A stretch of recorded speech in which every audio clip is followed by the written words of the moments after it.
season, I don't know what to say.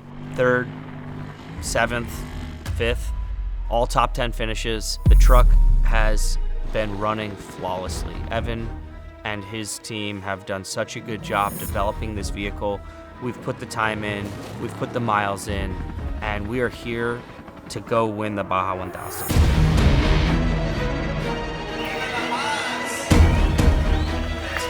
Spec Trophy Truck Championship.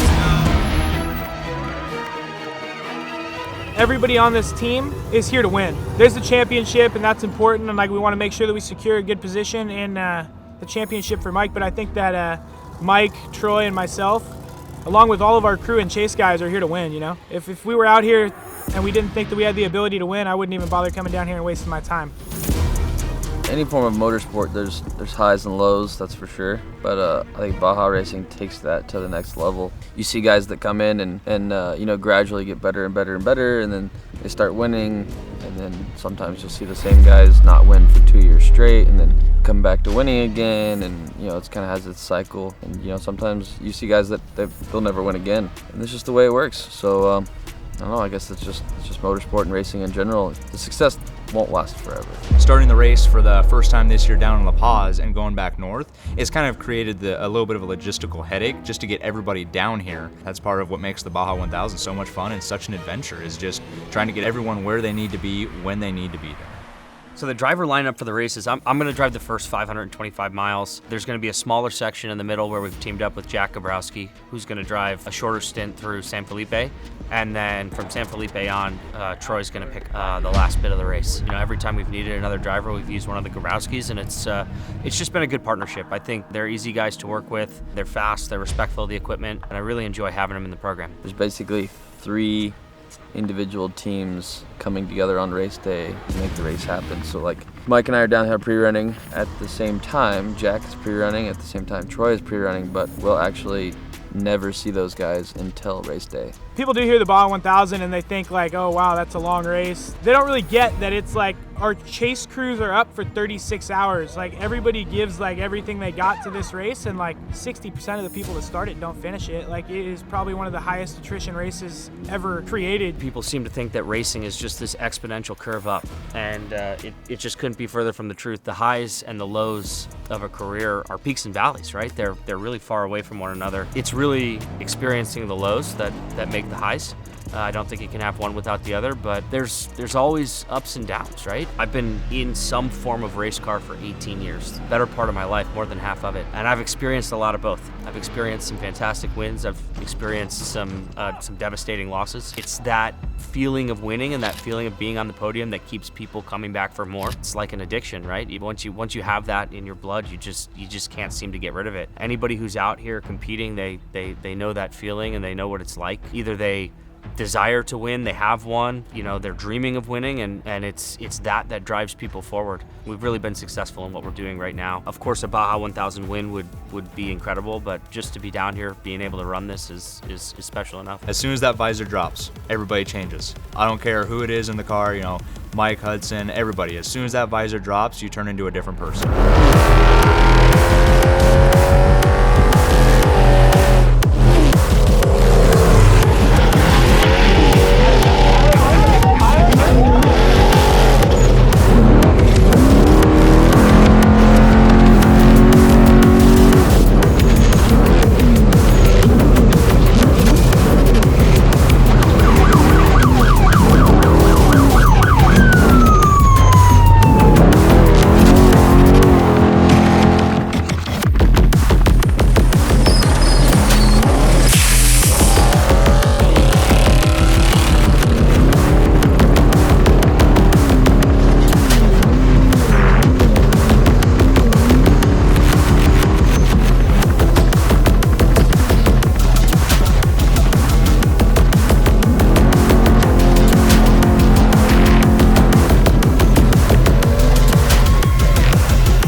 imperative, to not beat the race car up prematurely. It's really easy to do. You get all spun up, start of the race, you want to go, you got the helicopter right there with the shot over on it. They're taking video, and it's like, oh, we want to go fast, but you can't always do that.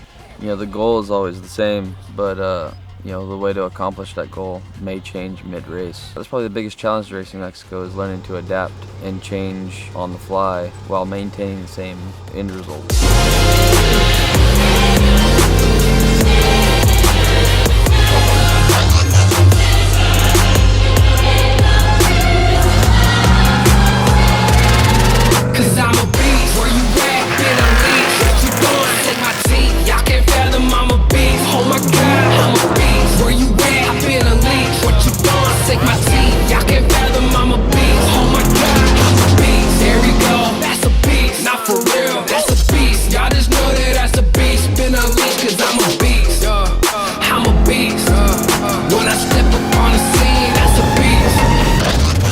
It's an incredible feat when you think about it. These trucks are gonna turn on and they're not gonna stop running until 24 or 25 hours later. When you think about what it takes to do that, the type of terrain that we're going over, keeping these things fueled, keeping tires on them, and really just the engines running for that long a period of time, right? All of the stuff that is in these trucks has to be so well built, redundant systems in place to make sure that if something fails, there's a backup. This is not a drive down the highway. This is not a drive down a nice lease road in Texas. This is really crawling over rocks, running through sand, pushing these machines to the limit for as long as they can go. First 230 miles is almost flat out fast. Everything out of La Paz is super overgrown, so the roads are real narrow. It's like driving through a real tight tunnel. Cactus and trees and stuff are slapping both sides of the truck. It really depends on what the course looks like and how familiar he is with it and how good the notes are in that certain section. There's times where we've gotten somebody's dust and he's uncomfortable with that specific section, or he doesn't want to push in that section because there's a lot of consequence, so he'll back off. But more often than not, if we start catching dust and the dust starts to get thicker and thicker and thicker, we'll usually, we're in it to win, so try to run that person down and get by him. There we go, that's a beast, not for real, that's a beast. Y'all just know that that's a beast, been unleashed cause I'm a beast, I'm a beast. When I step up on the scene, that's a beast. Definitely a lot of variables that go into racing this length of a race. Anything can take you out, anything can cost you, 30 minutes downtime. We went to the fullest extent that we could have gone to this race to just prepare in the car. Whether it's preparing if the truck, unfortunately gets stuck in a silt bed, we want to have provisions in place for that. This race, compared to like the Baja 500 or the 400, you can have some downtime. You can get stuck in a silt bed and you're not out of the race. Anything can happen to those leaders. If you're out leading the race, you get stuck in the silt bed, you can still make time up on someone.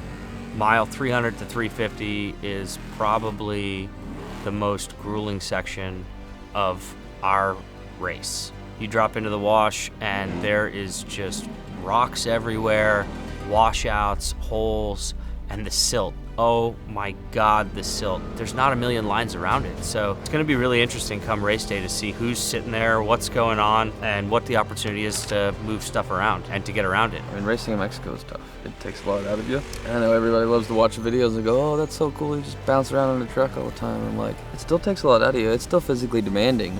Mike, he asked me, how do you feel? Tired? Sore? I'm like, yeah, but not as much as you. I don't have a steering wheel in my hand.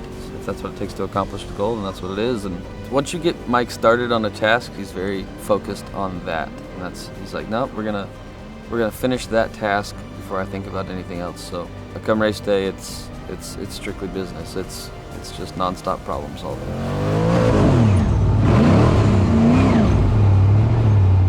We got a stuck race truck about a mile that way. We're just sitting here trying to stay close to it in case they need our help. Silt bed after silt bed, and there's people piling up. And there's guys with the Raptors. They sent another Raptor in because their truck is behind our truck stuck in the silt, so hopefully they're pulling both of them out. Copy that. As of 2 minutes ago, we were moving at 1.7 miles an hour, so something's happening.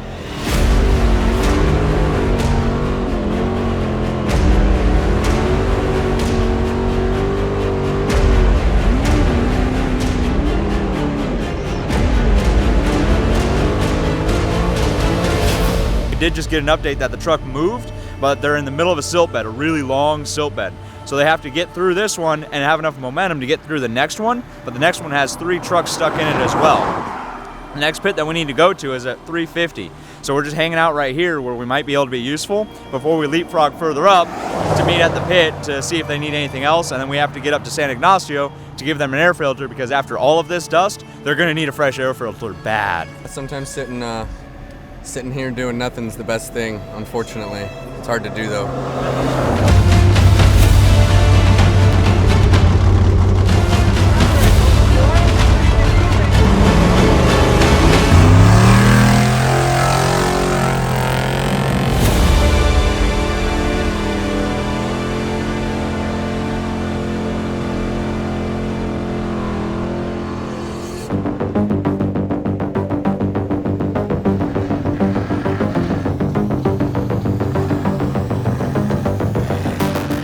They got stuck in the beginning early on, unfortunately, and then they just got stuck again, like 20 miles back, unfortunately, in the silt, and now they're gonna be here pretty soon. Guys that come down here and help us, they're the motivation during the race. You know, these guys took time off work, took money out of their pockets to come down here and pit for us. They come and sit in the desert for 12, 14, 16 hours at a time, waiting for us to come by for 1 minute. To be around a group of people that's so passionate about what they're involved in is truly an honor. A lot of these guys down here are down here just for tacos and for a t-shirt. And the adrenaline rush that you get when a car comes into the pit, it's unlike anything else. A lot of these racers, the drivers and co-drivers, they're doing it for the adrenaline rush. So when that car comes in, we need to get them back out. And that adrenaline rush in those couple minutes, it goes by in a blur. But it happens in slow motion. That car comes in and everybody knows exactly what they're doing. You need to do this, you need to do this, you need to do this to get this car back out there to keep fighting towards our common goal, and that's the win.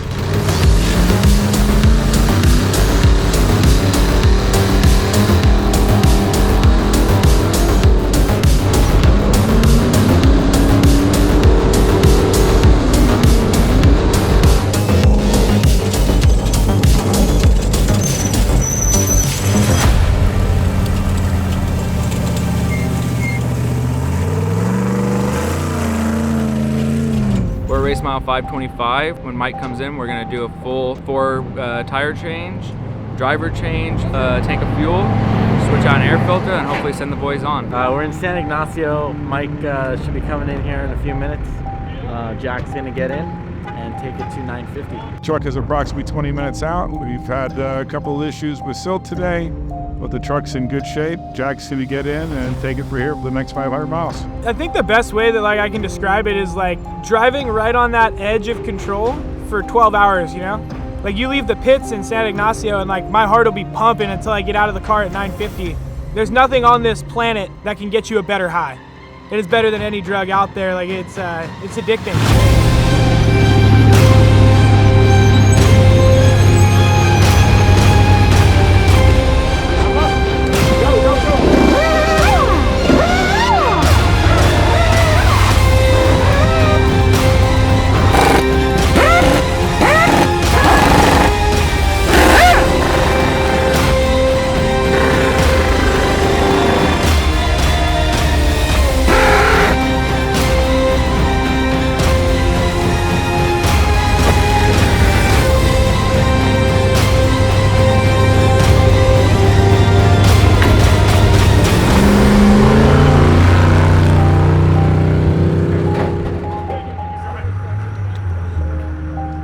As soon as that sun goes down, it's a whole nother ball game. The shadow changes everything. And these lights, they're bright, they're great because you can see what's in front of you, but they also cast massive shadows. And it's a lot harder to judge distances at night. So how far your corners are out to make your corner and stuff like that.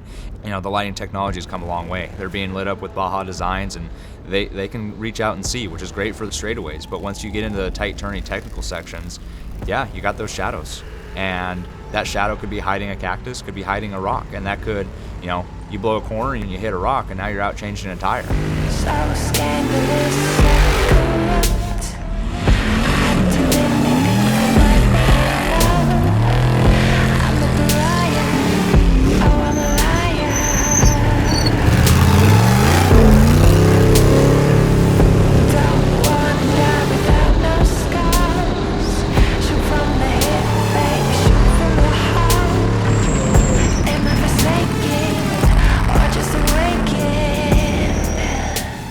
able to go 85, 90% during the day, the pace has to get cut down, at least in half at night just to be safe, because you can only see, as far as your lights will show you. So you got to be very, very safe. A lot of spectators, a lot of people camping at night. I think racing at night is just a matter of managing your pace and protecting the truck to get it to the next guy, The race really starts at race mile 1,000. If you keep the truck running and you keep it moving all day and you get it to that guy at race mile 1,000 and he has a solid, good truck to go and put down a last solid 300 miles of this race, you can go out and win this thing. We're hanging out waiting for the race truck. How much better to do it 2:30 a.m. on a Friday morning than hang out in the middle of Baja with your friends, and it's a little humid, a little wet out, and we're just chilling and relaxing, waiting for a truck to show up. As soon as it shows up, just slap some tires on it, give some gas, and send her on her way. Got a quick driver's change to do and go chase it to the finish line.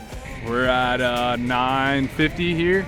We're waiting for Jack to get the truck to us. He's been making up some ground on the leaders, and we're gonna try to push for a points championship here.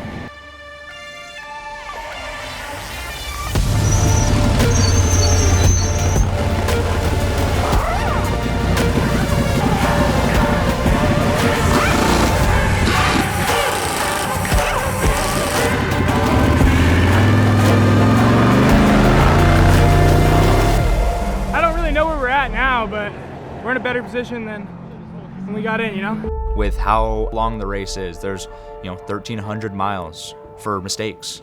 There's who knows how many corners out there that you can blow a corner. There's countless ravines. There's an endless amount of rocks that can take out tires. And around any corner, you can have a bad turn. You can hit a rock big enough that it'll take the car out of commission, and that's going to happen to people. It's all part of racing, is that risk and that chance of not finishing. A finish is still huge down here because not many people will do it. It's truly a race of attrition. Not everybody's going to make it to that finish line, and that's going to play a factor in a lot of classes. I'm sure it'll play a factor in our class. It's absolutely going to be a dogfight on race day, but that's what we love about it, If you look at the tracker online during any race, like the top 10 of us are stacked up. Like all of us could be within 10 miles of each other, and we're all just sitting in each other's dust waiting for somebody to make a mistake, One mistake in this class, you get passed by 5 cars. There's no other class in off-road racing that has that.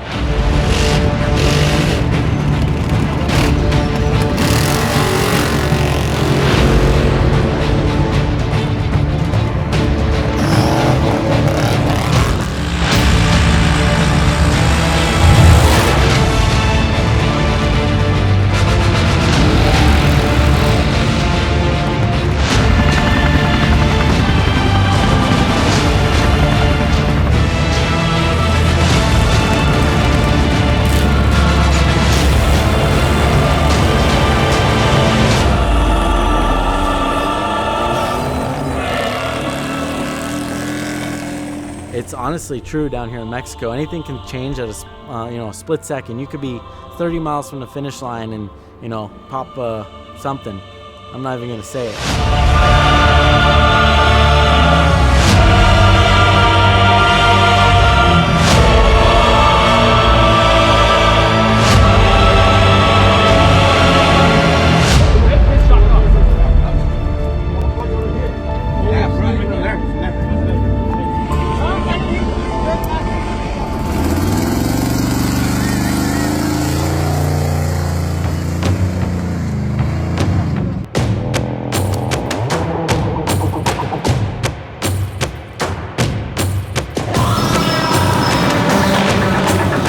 This is what legends are made of to even get to the finish line here, but you got to be stoked to be in this truck. You got a good ride this race. Matt and I, we were running a 9:40 to the finish, and it ended up raining in between the race and when we finished pre-running. San Felipe, I think it helped a lot having the rain there, just kept all the dust down.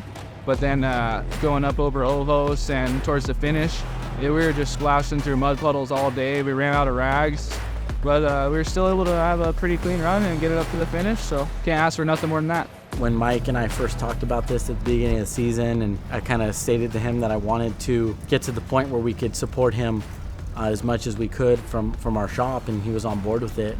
We started finding guys to fill those spots, and I really appreciate everyone who stepped up to help out the EWR team, but also, the Grabowskis, they've stepped up big time. Come and help us and make sure they're here to make this whole thing happen.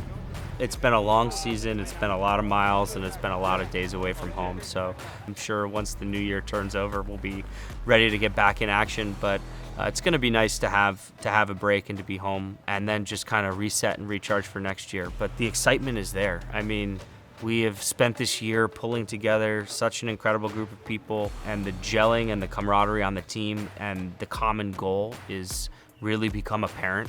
And I think 2024 is just going to bring more of that. I mean, the goal is to win the championship in 2024.